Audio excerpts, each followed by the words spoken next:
Hi, I'm Katie. Welcome back to the Breastfeeding Den. Today, we're going to talk about the Spectra S1 and Spectra S2 breast pumps. We're covering both of these pumps together because they're virtually the same pump. The biggest difference is that the S1 has the internal battery, so it doesn't have to be plugged in to work. The S2 needs to be attached to the AC adapter in order to function. Now, there are battery options you can plug in, but it needs to be plugged in to work. That's the difference between the two pumps. So we're going to use the S1 just for ease of not being plugged in today. We're going to go through typical cycles, settings, what these buttons all mean, all of that. So when you unbox your Spectra pump, it's going to come with a bag that has your tube, your backflow protector, your flange, your duckbill valve, and a bottle. It's actually going to have two flanges. It's going to have the 24mm flange and the 28mm flange. There'll be another bag that has the other set. I typically recommend starting with 24mm flange and then moving up if you need to. Sometimes you need to size down, and you can watch our video on flange fit to make sure you have the right size flange. Your backflow protector is what makes the Spectra a closed system pump. And what that means is that when you're pumping, this stops any milk from getting any further, which means all of the milk is contained here and it's closed off from ever entering the motor. When you turn the pump on, you'll see that your backflow protector starts moving. And if you have a breast in the flange, you'll see that your duckbill valve starts tightening a little bit as well.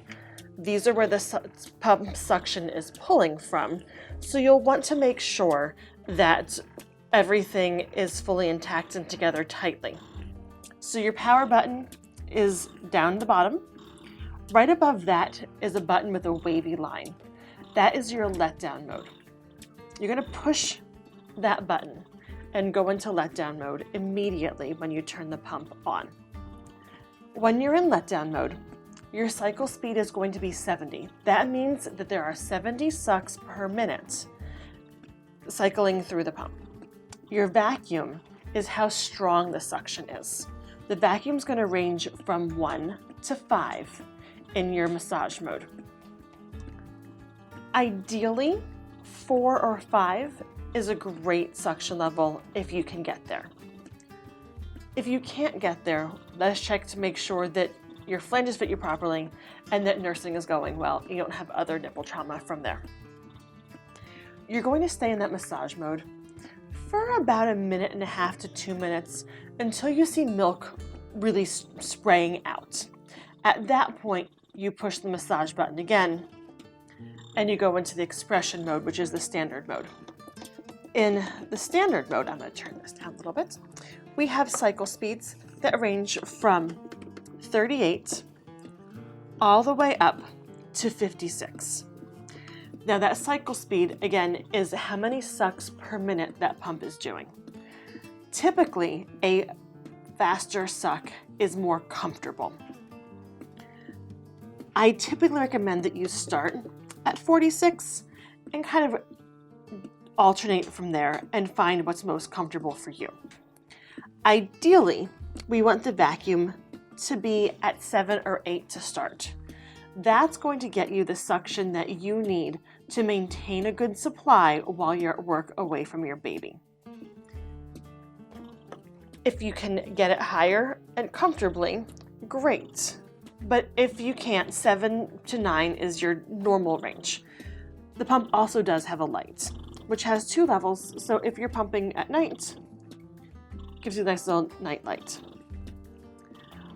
One of the tricks to pumping is to start off in that massage mode, go into the expression mode, and when the milk slows down, you can go back into massage mode again.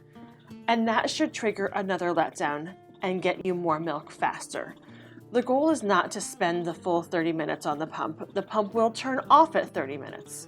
The goal is to get as much milk as you can in a reasonable amount of time, so you don't feel like you're wasting your day pumping. Typically 15 to 20 minutes should get you the milk that you need, and sometimes even faster if your flanges really fit you well and you have your pump settings right for you. I hope that was helpful. If you have other questions about your Spectra pump, please let us know below.